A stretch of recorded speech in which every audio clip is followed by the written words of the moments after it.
Praise the Lord. Praise the Lord. Hallelujah. Hallelujah. Hallelujah. Hallelujah. Hallelujah. Hallelujah. பரிசுத்த ஆவியே, என் ஆன்மாவின் ஆன்மாவே, உம்மை ஆராதனை செய்கின்றேன். இறைவா, ஆராதனை செய்கின்றேன். என்னை ஒளிரச் செய்து வழிகாட்டும், புது வலுவூட்டி என்னை தேற்றும். என் கடமை என்னவென்று காட்டும், அதை கருத்தாய் புரிந்திடத் தூண்டும். என்ன நேர்ந்தாலும் நன்றி துதி கூறி பணிவேன் என் இறைவா. உந்தன் திருவுளப்படி என்னை நடத்தும். ஓ பரிசுத்த ஆவியே, என் ஆன்மாவின் ஆன்மாவே, உம்மை ஆராதனை செய்கின்றேன்.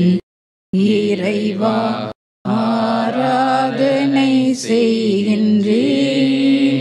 ஹல்லேலூயா, ஹல்லேலூயா, ஹல்லேலூயா, ஹல்லேலூயா, ஹல்லேலூயா. ஆவியானவரே, உம்மை ஆராதிக்கிறோம். ஆசீர்வாதம் தேவனே, பாருங்கய்யா, ஒவ்வொருவரையும் ஆட்கொள்ளும், ஆட்கொள்ளும், ஆட்கொள்ளும். அபிஷேகி மாற்றப்படுத்தும், அக்கினி மூட்டும். ஹல்லேலூயா, ஹல்லேலூயா, ஹல்லேலூயா. துதிக்கிறோம், பரிசுத்தரே, உம்மை துதிக்கிறோம், பரிசுத்தரே, துதிக்கிறோம். தேவனே, ஸ்தோத்திரம், ஸ்தோத்திரம், ஸ்தோத்திரம், ஸ்தோத்திரம். இயேசுவே, இயேசுவே, இயேசுவே, இயேசு, இயேசு, இயேசு, இயேசு. இந்த வேலையில் இந்த இடத்துல இறங்கி வாருங்கப்பா, வாருங்கப்பா, வாருங்கப்பா. படைப்பின் முதல்வனே, பரம்பொருளே, பரமபிதாவே, உம்மை நன்றியோடு துதிக்கிறோம். ஆதியிலே தண்ணீரின் மீது அசைவாடிய பரிசுத்த ஆவியானவரே, எங்கள் மீது இந்த நேரத்திலே அசைவாடுகிறீர். நன்றியோடு உம்மை துதிக்கிறோம். எங்களோடு கூட இருக்கிற இம்மானுவேலே, இயேசு கிறிஸ்துவே, உம்மை நன்றியோடு துதிக்கிறோம். ஒவ்வொரு தெய்வமே, உம்மை ஆராதிக்கிறோம், போற்றி போடுகிறோம், நன்றி செலுத்துகிறோம். எங்கள் இதயத்தின் அன்பை எல்லாம் உமக்கு காணிக்கையாக்குகின்றோம். எங்கள் உடலை, ஆவி ஆத்மாவை உமக்கு உகந்த பலியாக, பரிசுத்த பலியாக ஒப்புக் கொடுக்கிறோம். இதை சுகந்த வாசனை உள்ள பலியாக ஏற்றுக்கொண்டு எங்களை ஆசீர்வதியும். இந்த பரிசுத்தமான நேரத்தை உமக்கு அர்ப்பணித்து ஜெபிக்கிறோம் தேவனே. வசனத்திற்காக ஏங்கி காத்திருக்கிற இந்த உள்ளங்களுக்கு ஆவியானுடைய அபிஷேகம் அபரிதமாய் இந்த நேரத்திலே ஊற்றப்படட்டும். ஆண்டவரே, ஊற்றப்படட்டும். அன்பினால் அனல் மூட்டும். இந்த பிள்ளைகள் ஆண்டவர் மேலுள்ள அன்பினாலே பற்றி எரிய செய்யும் கர்த்தாவே. அக்கினி பிழம்புகளாக இந்த உலகத்தின் 8 திசைக்கும் இயேசுவே ஆண்டவர் என்று அறிவிக்கிற தூதுவர்களாக இவர்களை அனுப்பும்படியாக ஒப்புக் கொடுத்து ஜெபிக்கிறேன். வார்த்தை வழங்க நிற்கின்ற அடிமையை தகுதி பாராமல் எடுத்து பயன்படுத்தும். வல்லமுள்ள கரத்தின் கீழ் தாழ்த்தி என்னை அர்ப்பணிக்கின்றேன். என் வாயிலிருந்து கொண்டு பேசும் அடிமையை மறைத்து உம்மை வெளிப்படுத்தும். சகல துதிகன மகிமை ஆராதனை எல்லாம் உமக்கே செலுத்துகிறோம். இயேசுவின் நாமத்தில் எங்கள் ஜெபம் கேள்வி நல்ல பிதாவே. ஆமென். ஆமென். ஆமென். Praise Lord. Praise the Lord. Hallelujah. Hallelujah. Hallelujah. Hallelujah. Hallelujah. Hallelujah. கிறிஸ்துவுக்குள் மிகவும் பிரியமானவர்களே, ஆன்மாவை இழந்துவிட்டால் என்ற தலைப்பிலே இப்பொழுது உங்களுக்கு நான் நற்செய்தியை பறைசாற்ற வருகின்றேன். Praise the Lord. Praise the Lord. வாசிக்க கேட்போம். தூய லூக்கா எழுதிய நற்செய்தி 9ஆம் அதிகாரம் 25வது திருவசனம். ஒருவர் உலகம் முழுவதையும் தமதாக்கிக் கொண்டாலும் வாழ்வையே இழப்பாரெனில் அவருக்கு கிடைக்கும் பயன் என்ன? ஒருவர் உலகம் முழுவதையும் தனதாக்கிக் கொண்டாலும் தன் ஆத்மாவை இழப்பார் எனில் அவருக்கு என்ன பயன் என்று கேட்கின்றார் நம் ஆண்டவர் இயேசு கிறிஸ்து. தூய யாக்கோபு தன்னுடைய திருமுகத்திலே 4ஆம் அதிகாரம் 5-6 வசனங்களிலே இவ்வாறு குறிப்பிடுகின்றார். நமக்குள் குடியிருக்கச் செய்த ஆன்மாவுக்காக ஆண்டவர் பேராவலோடு ஏங்குகிறார் என்று தூய யாக்கோபு சொல்கின்றார். ஆம் பிரியமானவர்களே, நமக்குள் குடியிருக்கச் செய்த ஆன்மாவிற்காக நம் ஆண்டவர் இயேசு கிறிஸ்து மிகுந்த ஆவலோடு ஏங்குகிறார். ஏனென்றால் அந்த ஆன்மா நமக்கு அவரிடமிருந்து கொடுக்கப்பட்டது. தொடக்க நூலிலே நம் மனிதனுடைய படைப்பை பற்றி வாசிக்கின்றோம். ஆதியிலே கடவுள் மனிதனை மண்ணில் இருந்து உருவாக்கினார் என்று வேதம் சொல்லுகின்றது. களிமண்ணை பிசைந்து மனிதனுக்கு உரு கொடுக்கின்றார். தன்னுடைய சொந்த உருவிலும் சாயலிலும் அந்த மனித உருவத்தை அமைக்கின்றார். தன் முக அச்சு பதிவை அதிலே அவர் காண்கின்றார். அந்த மனிதனாக உண்டாக்கப்பட்ட அந்த உருவத்திலே அவனுடைய நாசிகளிலே தன்னுடைய ஆன்மாவையும் உயிரையும் ஆண்டவராகிய கடவுள் ஊதவே மனிதன் உயிர் உள்ளவன் ஆனான். Praise the Lord. இந்த உண்மையைத்தான் சபையுரையாளர் கடவுள் படைத்த உயிர் அவரிடமே திரும்பும் முன்னும் மண்ணாலான உடல் மண்ணுக்கே திரும்பும் முன்னும் உன்னை படைத்தவரை நினைப்பாயாக என்று சொல்கின்றார். Praise the Lord. ஆம் பிரியமானவர்களே, கடவுள் தந்த உயிர் ஆன்மா அவருக்குரியது, இந்த உடல் மண்ணுக்குரியது. இவை அதனதன் இடத்திற்கு செல்லும் முன், ஆவி உயிர் ஆண்டவரிடம் செல்லும் முன்பும் இந்த உடல் மண்ணோடு மண்ணாக போகும் முன்பும் நம்மை படைத்தவரை நாம் நினைக்க வேண்டும் என்று சொல்லி அறிவுறுத்தப்படுகின்றோம். அன்பாண்டவர்களே, ஒவ்வொரு மனிதனும் ஆவி ஆத்மா சரீரம் என்ற 3 கூறுகள் கொண்டவர்களாக நாம் படைக்கப்பட்டிருக்கின்றோம். ஒரு மனிதன் என்று சொன்னாலே அவனுக்கு ஒரு ஆவி உண்டு, ஒரு ஆத்மா உண்டு, ஒரு உடல் உண்டு. இந்த 3 கூறுகளையும் கொண்ட மனிதனை ஆண்டவர் படைத்தார். மனிதன் உயிரோடு இருக்கும் பொழுது அவனுடைய ஆன்மா இந்த உடலுக்குள் தங்கி வாழ்கின்றது. ஆண்டவர் ஒவ்வொரு மனிதனுக்கும் கொடுத்த மிக அருமையான பொக்கிஷம்தான் ஆன்மா. ஏனென்றால் அது அவருடைய உயிர் மூச்சு ஆண்டவர் நமக்கு கொடுத்திருக்கின்றார்.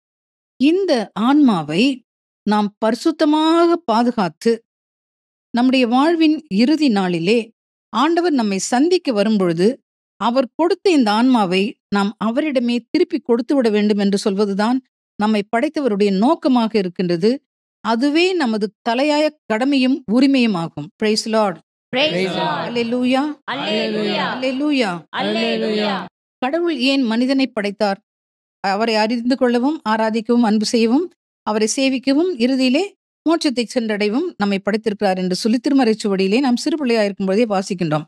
ஆம் பிரியமானவர்களே, நாம் எதற்காக படைக்கப்பட்டிருக்கிறோம் என்றால் ஆண்டவராகிய கடவுளை போற்றி புகழ்ந்து ஆராதித்து அவரை மகிமைப்படுத்த வேண்டும்.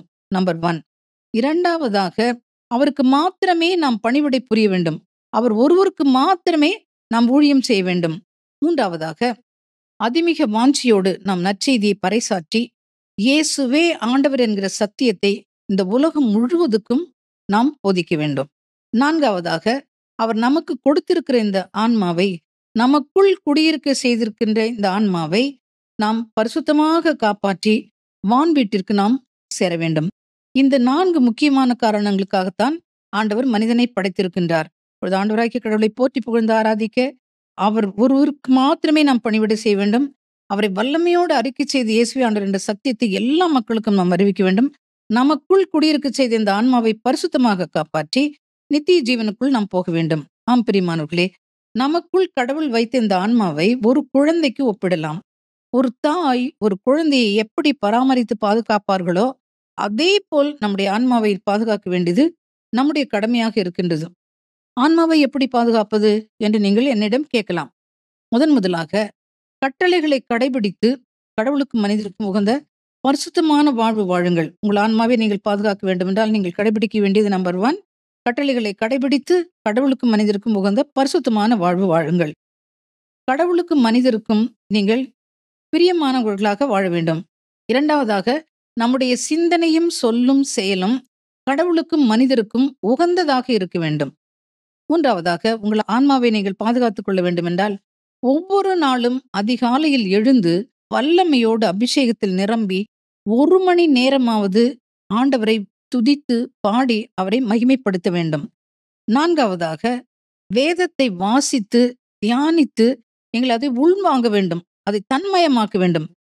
இந்த வேத வாசிப்பும் தியானமும் தன்மயமாக்குதலும் உங்கள் ஆன்மாவுக்கு அன்றாட உணவாக அமைகிறது. எப்படி உடலை போஷிக்க நாம் உணவு உண்கின்றோமோ அதே போல் நம்முள் வைத்த ஆன்மாவை போஷிப்பதற்காக ஆண்டவர் நமக்கு கொடுத்த உணவுதான் இறை வார்த்தை. ஒவ்வொரு நாளும் அதை வாசித்து தியானித்து வாழ்வாக்க வேண்டும். நான்காவதாக, ஏராளமான தான தர்மங்கள் செய்ய வேண்டும். ஐந்தாவதாக, உபவாசித்து ஊக்கமாக ஜெபிக்கும் பொழுது நம் ஆன்மா பலனடைகின்றது. வாஞ்சியோடு நற்செய்தியை நாம் பறைசாற்றும் பொழுது ஆண்டவர் மகிமை அடைகின்றார். தான தர்மங்கள் செய்யும் பொழுது, நம் பகைவரை மன்னிக்கும் பொழுது நம் ஆன்மா நமக்குள்ளே களி கூறுகின்றது. பெரியமானவர்களே, ஆம், நற்செயல்கள் செய்யும் பொழுது, இரக்க செயல்கள் செய்யும் பொழுது, நம் பகைவரை மன்னித்து அவர்களுக்கு அன்பு செய்யும் பொழுது நமக்குள் ஆண்டவர் குடியிருக்க வைத்த அந்த ஆன்மா அகமகிழ்ந்து அக்களிக்கின்றது. நாம் பார்க்கின்றோம் நற்செய்தியிலே, லூக்கா நற்செய்தி 1 அதிகாரத்தில் நான் பார்க்கிறோம். கபிரியேல் தூதரனுடைய வாழ்த்துரையை கேட்டு இயேசுவை கருதரித்த உடனே மரியாள் புறப்பட்டு தன் உறவினர் எலிசபெத் வீட்டிற்கு சென்று அவர்களை வாழ்த்துகிறார்கள். மரியாளின் வாழ்த்துரையை கேட்ட எலிசபெத் பரிசுத்த ஆவியால் நிரப்பப்பட்டார்கள். அவர்கள் வயிற்றிலிருந்த குழந்தை அக்களிப்பால் துள்ளிற்று. அவர்களும் ஆவியானவருடைய ஏவுதலால் மரியாளை வாழ்த்துகிறார்கள். மரியாள் எலிசபெத்தினுடைய வாழ்த்துரையை கேட்டதும் அவர்களுடைய உள்ளம் உவகை கொண்டது. என் ஆன்மா ஆண்டவரை ஏத்தி போற்றுகின்றது. என் மீட்பராம் கடவுளை நினைத்து என் மனம் பேருவகை கொள்கின்றது என்று சொல்கிறார்கள். Praise the Lord. Praise the Lord. Praise the Lord. Praise the Lord. ஆம் பிரியமானவர்களே, நம்ம ஆன்மாவை பாதுகாத்துக்கொள்ள என்னென்ன செய்ய வேண்டும் என்று நான் சொல்லிக் கொடுத்த போது, துதிக்க வேண்டும், நற்செய்தியை பறைசாற்ற வேண்டும், வேதம் வாசிக்க வேண்டும், எல்லாம் சொல்லிக் கொடுத்த போது பகைவரை மன்னித்து அன்பு செய்ய வேண்டும், தான தர்மங்கள் இறக்க செயல்கள் செய்ய வேண்டும். அப்படி செய்யும் பொழுது நமக்குள்ளே இருக்கிற ஆன்மா மகிழ்ந்து களிகூறும் என்று நான் சொன்னேன். நமக்குள்ளே ஆன்மா மகிழ்ந்து களிகூறுவதை நாம் நன்றாக உணர முடியும். பரிசுத்த வாழ்வு வாழ்ந்து நாம் ஆண்டவருக்கு பிரியமானவர்களாக வாழும்போது நமக்குள்ளே இருக்கிற ஆன்மா மகிழ்ந்து களிகூறும். மாறாக நாம் பாவத்திற்கு மேல் பாவம் செய்து நாம் தீய வழியிலே போகும்பொழுது நமக்குள் இருக்கிற ஆன்மா மிகுந்த வேதனை அடையும். பிரியமானவர்களே, மிகுந்த வேதனை அடையும். அதையும் நம்மால் உணர முடியும். இறைவார்த்தை கேட்டுக்கொண்டிருக்க அருமையான சகோதரனே, சகோதரி, நீங்கள் ஒவ்வொருவரும் கடவுள் உங்களுக்குள் குடியிருக்கும்படி கொடுத்த விலைமதிப்பில்லாத அந்த பொக்கிஷமாகிய ஆன்மாவை ஒரு நாளும் வேதனைப்படுத்தாதீர்கள். மாறாக பரிசுத்த வாழ்வு வாழ்ந்து ஆண்டவரை மகிமைப்படுத்தி நீங்கள் வாழும் பொழுது உங்களுக்குள் இருக்கின்ற ஆன்மா களிகூறும். அந்த ஆன்மாவை நீங்கள் பாதுகாத்துக் கொள்வதன் மூலம் நிலை வாழ்வுக்கு நீங்கள் உரிமையாளர்களாகின்றீர்கள். ஒரு நாள் நிச்சயம் நிச்சயம் நீங்கள் பரலோகத்தை சென்றடைவீர்கள். Praise the Lord. Praise the Lord. Praise the Lord. Praise the Lord. Hallelujah. Hallelujah. Hallelujah. Hallelujah. வாசிக்க கேட்போம். கொரிந்தியர் முதல் திருமுகம் 15ஆம் அதிகாரம் 44வது வசனம். மனித இயல்பு கொண்ட உடலாய் விதைக்கப்படுவது ஆவிக்குரிய உடலாய் உயிர் பெற்று எழுகிறது. மனித இயல்பு கொண்ட உடல் உண்டென்றால் ஆவிக்குரிய உடலும் உண்டு. Praise Lord. Praise the Lord. Praise Lord. Praise the Lord. இது ஒரு மாபெரும் மறைபொருள் பவுல் நமக்கு விளக்கி கொடுக்கின்றார். இது புரிவதற்கு கடினம் அல்ல பிரியமானவர்களே.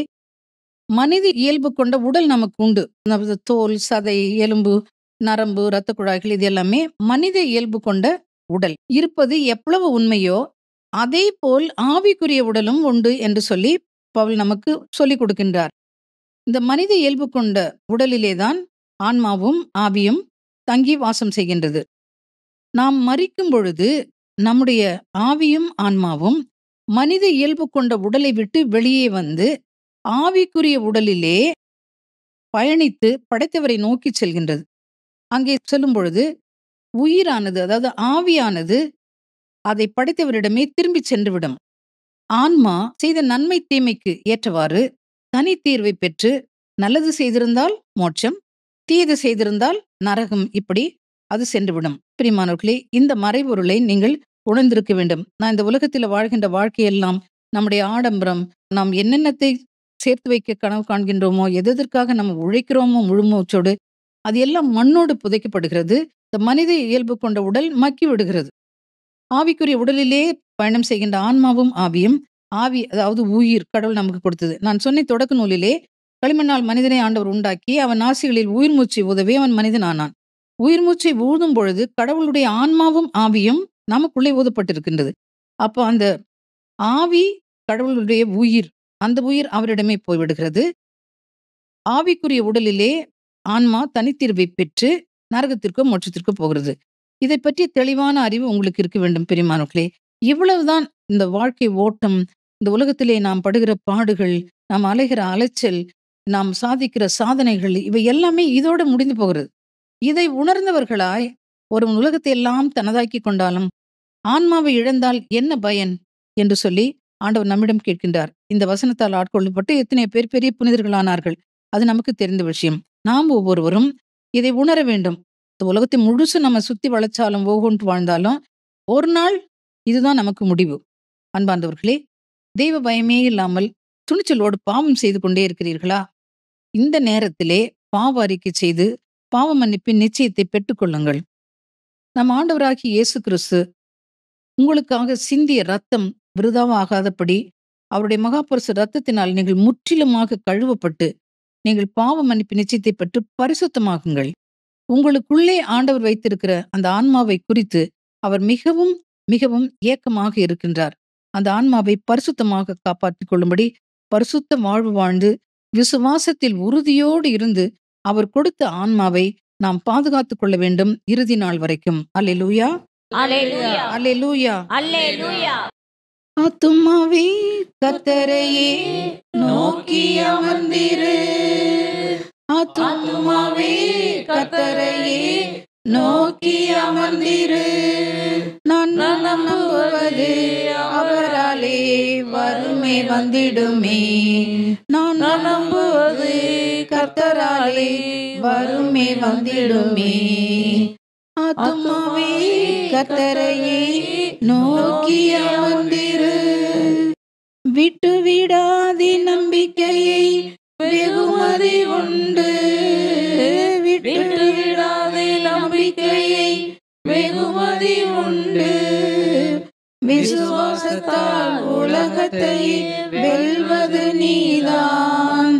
விசுவாசத்தால் உலகத்தை வெல்வது நீதான். உனக்குள் வாழ்பவர் உலகை ஆள்பவர்.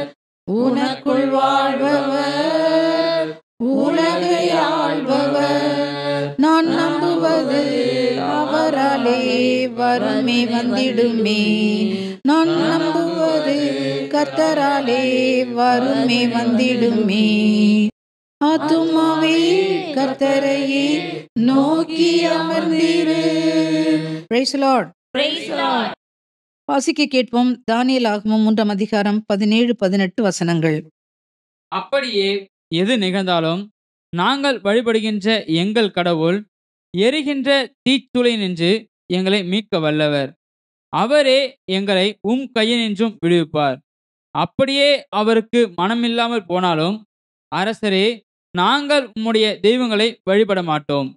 நீர் நிறுவிய பொற்சிலையையும் நாங்கள் தொழப்போவதில்லை. இது உமக்கு தெரிந்திருக்கட்டும் என்றார்கள். Praise the Lord. Praise the Lord. பிரியமானவர்களே, இந்த வேத பகுதி நமக்கு எல்லோருக்கும் மிகவும் அறிமுகமான பகுதி. சாத்ராக்கு, மேசாக்கு, ஆபேத்நேகோ என்று சொல்லப்படுகின்ற 3 யூத இளைஞர்கள் யூதா நாட்டிலிருந்து சிறைபிடித்து வரப்பட்டு அடிமைகளாக பாபிலோனியாவுக்கு கொண்டு வரப்படுகின்றார்கள். அங்கே ஆண்டவருடைய தயவினாலே அரசன் கண்களில் இவர்களுக்கு தயவு கிடைக்க அரண்மனையில் அரசு பணியிலே அமர்த்தப்படுகிறார்கள். இந்த 3 இளைஞர்களும் ஆண்டவராகிய கடவுளை, வானத்தையும் பூமியும் படைத்த கடவுளை மிக வைராக்கியமாக வழிபட்டு வந்த வாலிபர்கள்.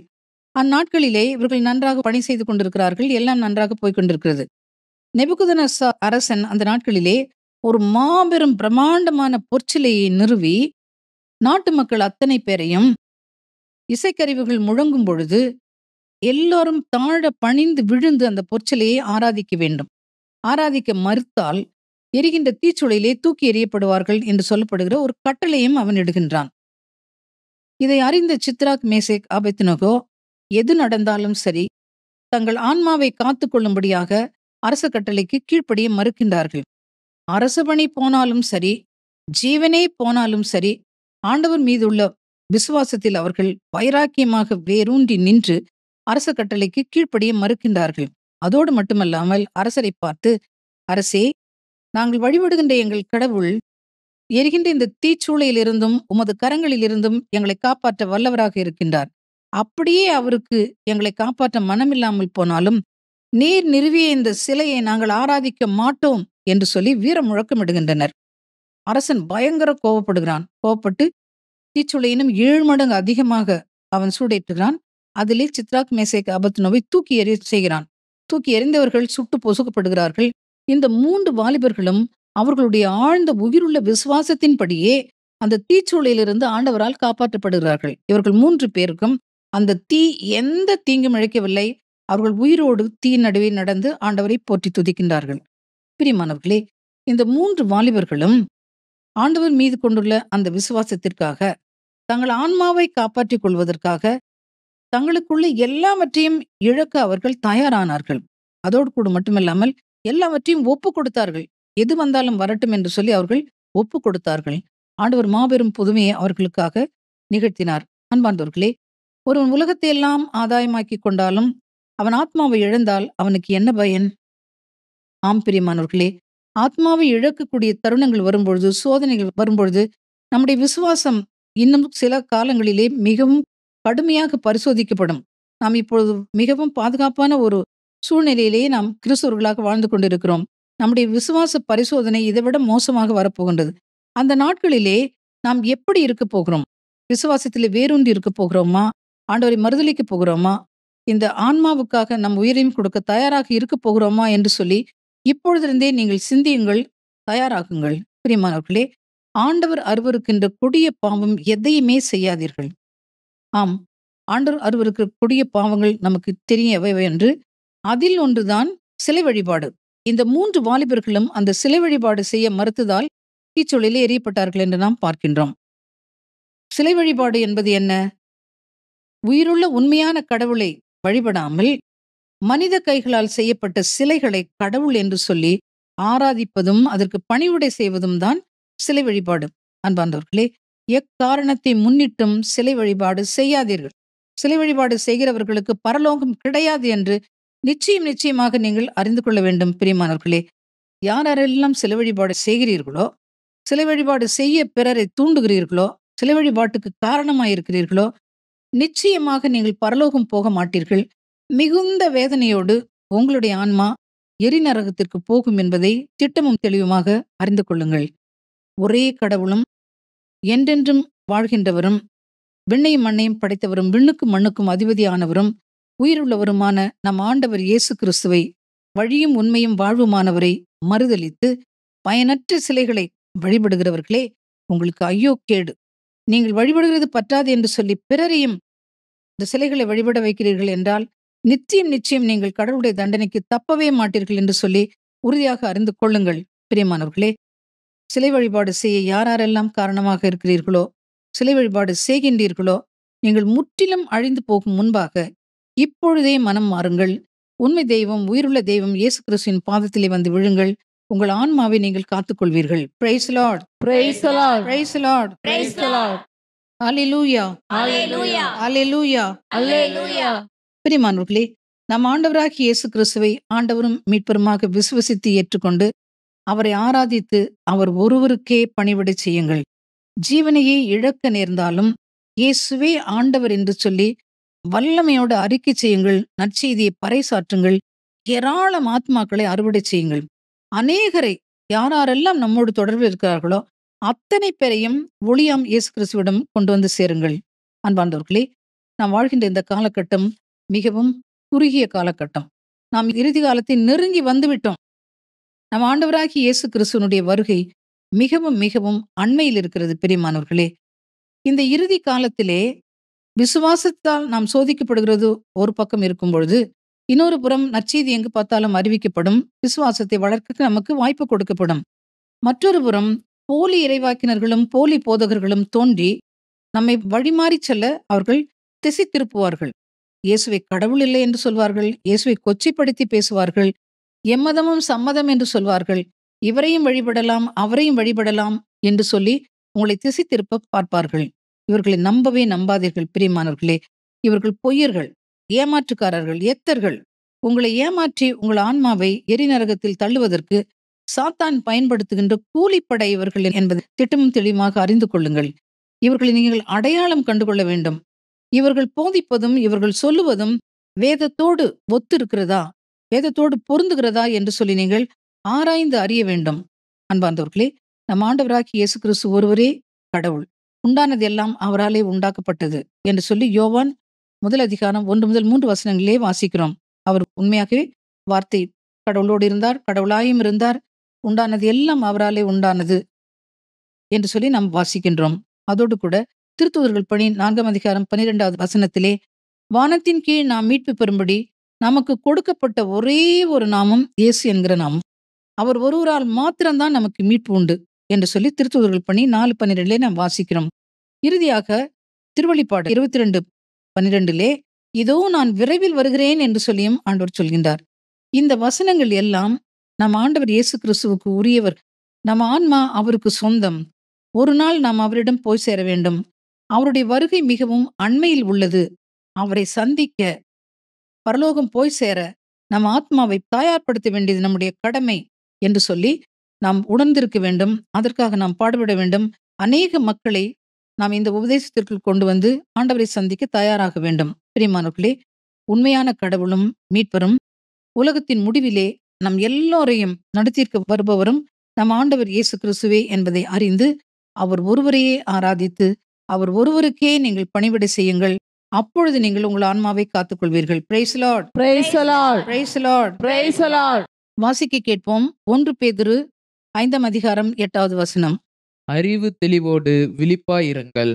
உங்கள் எதிரியாகிய அழகை யாரை விழுங்கலாம் என கர்ஜிக்கும் சிங்கம் போல் தேடி திரிகிறது. ஆமென். Amen. நாம் வாழ்கின்ற இந்த இறுதி காலகட்டத்திலே நம்முடைய எதிரியாகிய சாத்தான் பல ரூபங்களிலே பலர் மூலமாக கூட நாம் சொல்லலாம்.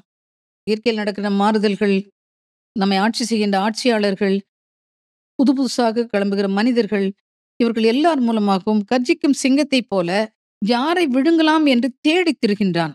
அசையாத விசுவாசம் உள்ளவர்களாய் அவனை எதிர்த்து நில்லுங்கள் என்று சொல்லி தூய பேதுரு நமக்கு எச்சரிக்கை கொடுக்கின்றார். ஆம் பிரியமானவர்களே, உலகத்தின் மாய கவர்ச்சிகளுக்கு உட்பட்டு சாத்தான் விரிக்கும் பாவ வலையில் ஒருபொழுதும் விழுந்து விடாதீர்கள். துணிச்சலோடு பாவம் செய்து கடவுள் கொடுத்த உங்களுக்கு அருமையான ஆத்மாவை ஒருபோதும் நீங்கள் கரைப்படுத்தி விடாதீர்கள். எப்பொழுதும் எச்சரிக்கையாயிருங்கள். கடவுள் உங்களை பரிசுத்தத்திற்காக படைத்திருக்கின்றார். அவருக்கென படைத்திருக்கின்றார். ஒரு நாள் அவரோடு நித்தியம் நித்தியமாக நாம் மகிழ்ந்திருக்க வேண்டும் என்பதற்காக படைத்திருக்கின்றார். எதற்காக அவர் நமக்கு இந்த உடல், உள்ளம், ஆவி, ஆத்மாவை கொடுத்திருக்கின்றார் என்றால், முதலாக இந்த உடல் அவர் தங்கி வாழும் ஆலயமாக திகழ வேண்டும் என்பதற்காக கடவுள் நமக்கு ஒரு உடலையும் உள்ளத்தையும் ஆவியையும் கொடுத்திருக்கின்றார். இரண்டாவதாக, நமக்குள் அவர் குடியிருக்க செய்திருக்கிற ஆன்மாவை பரிசுத்தமாக காப்பாற்றி நாம் பரலோகம் போய் சேர வேண்டும் என்பதற்காக. மூன்றாவதாக, ஆண்டவரை எக்காலமும் நாம் போற்றி புகழ்ந்து ஆராதித்து அவரை மகிமைப்படுத்த வேண்டும். எனக்கென நான் உருவாக்கிய என் மக்கள் என் புகழை எடுத்துரைப்பார்கள் என்று சொல்லி நாம் ஏசாயாவிலே வாசிக்கின்றோம். ஆம் பிரியமானவர்களே, இந்த 3 காரணங்களுக்காக தான் நம்மை படைத்தார். நமக்கு ஆவியாத்மா சரீரத்தை கொடுத்தார். இந்த உலகத்திலே ஒரு வாழ்நாளை நமக்கு நிர்ணயித்திருக்கிறார். அதன்படி நாம் கடவுள் குடியிருக்கும் கோயிலாக திகழ வேண்டும்.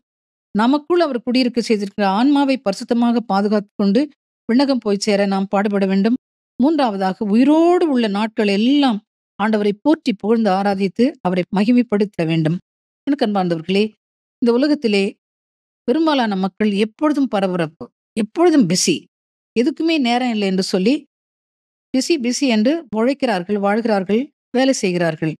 இந்த 3 காரியங்களையும் மறந்து கடவுள் என்னை எதற்காக படைத்தார் என்று இப்போது நான் குறிப்பிட்ட இந்த காரியங்களை மறந்து பண ஆசை, பதவி ஆசை, பொருளாசை, சொத்தாசை, மாம்சிச்சுக்குரிய இந்த ஆசைகளுக்கு அடிமைப்பட்டு கொடிய பாவங்களை செய்தீர்கள் என்றால் நிச்சயமாக நீங்கள் நிலை வாழ்வை இழந்து விடுவீர்கள். இந்த உலகத்திலே நீங்கள் ஓஹோ என்று வாழ்ந்திருக்கலாம், பெரும் செல்வத்திலே புரண்டிருக்கலாம், வாழ்க்கை வசதிகளோடு இருந்திருக்கலாம். உங்கள் ஆத்மாவை நீங்கள் இழந்து விட்டால் என்ன பயன்? உங்களுடைய உலக வாழ்க்கைக்கு பிறகு எரிநரகத்தில் தள்ளப்பட்டால் அதனால் உங்களுக்கு என்ன பயன் பிரியமானவர்களே? ஆகவே உங்களுக்குள் கடவுள் குடியிருக்க செய்த அந்த ஆத்மாவை பரிசுத்தமாக காப்பாற்றுங்கள். உங்கள் உடல் உங்களுக்கு சொந்தமல்ல. உங்களை ஆண்டவர் தன் இரத்தத்தை விலைக்கிரயமாக செலுத்தி அவர் நம்மை மீட்டிருக்கின்றார். அப்படி என்றால் மிகுந்த அச்ச நடுக்கத்தோடு இந்த உடலை பரிசுத்தமாக காப்பாற்ற வேண்டும். இரண்டாவதாக, நமக்குள் குடியிருக்க செய்த ஆத்மாவை அவர் ஆவலோடு தேடுகின்றார். ஏனென்றால் ஆத்மா அவருக்கே சொந்தம். எனவே பாவமில்லாத பரிசுத்த வாழ்வு வாழ்ந்து நம்முடைய உடலையும் ஆன்மாவையும் ஆவியையும் பரிசுத்தமாக பாதுகாக்க வேண்டியது நம்முடைய கடமை. அன்பார்ந்தவர்களே, இறைவசனத்தை கேட்கிற இன்று நீங்கள் உங்களை முழுவதுமாக பரிசுத்த பலியாக, உயிருள்ள பலியாக ஆண்டவருக்கு ஒப்புக் கொடுங்கள். உங்களுக்குள்ளே ஆண்டவர் வைத்த ஆத்மாவுக்காக ஆண்டவர் பேராவலோடு இயங்குகிறார். அந்த ஆத்மா உங்களுக்குள்ளே அவர் கொடுத்து பெரிய பொக்கிஷம். ஆண்டவருடைய ஆவி நம்முடைய நாசியிலே இருக்கும் அளவும் அவரை துதித்து போற்றி புகழ்ந்து ஆராதித்து மகிமைப்படுத்தி இயேசுவை ஆண்டவர் என்று அறிக்கையிட்டு சாட்சிய வாழ்க்கை வாழ்ந்து இடைவிடாமல் அவர் புகழ்பாடி விண்ணகத்தை அடைய நாம் பாடுபட வேண்டும். ஆண்டவராகிய இயேசு கிறிஸ்து உங்கள் ஒவ்வொருவரையும் நிறைவாக ஆசீர்வதிப்பாராக. ஆமென். ஆமென். ஆமென். ஆமென். ஆமென். எங்களை அன்போடு நேசிக்கிற நல்ல ஆண்டவரே, அருமையான தகப்பனே, நீர் எங்களை உம் சாயலாக படைத்திருக்கிறீர். உம் மகனாக மகளாக எங்களுக்கு உரு கொடுத்து உம் ஜீவ ஆவியை எங்கள் நாசியிலே ஊதி உயிர் உள்ளவர்களாக மாற்றினீர். உமது சாயலை எங்கள் இதயத்திலே நீர் பதிய வைத்து எங்களுக்குள் நீர் வைத்த ஆன்மாவிற்காக பேராவலோடு நீர் இயங்குகிறீர் என்று நாங்கள் தியானித்தோம். இந்த ஆன்மாவை பரிசுத்தமாக காப்பாற்ற எங்களுக்கு உதவி செய்யும். விழிப்போடு இருந்து ஜெபிக்க, கட்டளைகளை கடைபிடித்து பரிசுத்தமாய் வாழ நற்செய்தியை வாசித்து தியானிக்க, சாட்சிய வாழ்வு வாழ, இரக்க செயல்களை செய்து, எங்கள் ஆத்மாவை நாங்கள் கரைதிரையின்றி பாதுகாத்து, எங்கள் வாழ்வின் இறுதியிலே நீர் கொடுத்த அந்த ஆன்மாவை உம்மிடமே ஒப்புக் கொடுத்து, பரிசாக நித்திய வான்வீட்டிற்குள் உம்மோடு பிரவேசித்து, என்றென்னுமாக உம்மை போற்றி புகழ்ந்து ஆராதித்து மகிழ்ந்திருக்க கிருபை தாரும். சகல துதிகன மகிமை ஆராதனை எல்லாம் உமக்கே செலுத்துகிறோம். இயேசுவின் நாமத்தில் எங்கள் ஜெபம் கேளு நல்ல பிதாவே. ஆமென். ஆமேன். ஆமென். என் ஆத்மாவும் சரீரமும் என் ஆண்டவர்க்கே சொந்தம். என் ஆத்மாவும் சரீரமும் என் ஆண்டவர்க்கே சொந்தம். இனி வாழ்வது நான் அல்ல, என்னில் இயேசு வாழ்கின்றார். இனி வாழ்வது நான் அல்ல, என்னில் இயேசு வாழ்கின்றார். இயேசு தேவா அர்ப்பணித்தேன், என்னையே நான் அர்ப்பணித்தேன். இயேசு தேவா அர்ப்பணித்தேன், என்னையே நான் அர்ப்பணித்தேன். ஏற்றுக்கொள்ளும், ஏந்திக் கொள்ளும், ஏற்றுக்கொள்ளும், ஏந்திக் கொள்ளும். என் இதயம் வாசம் செய்யும், என் இதயம் வாசம் செய்யும். என் ஆத்மாவும் சரீரமும் என் ஆண்டவர்க்கே சொந்தம். இனி வாழ்வது நான் அல்ல, என்னில் இயேசு வாழ்கின்றார். இனி வாழ்வது நான் அல்ல, என்னில் இயேசு வாழ்கின்றார். Praise Lord. Praise Praise the Lord. Lord. Hallelujah. Hallelujah. Hallelujah. Hallelujah. Hallelujah. Hallelujah.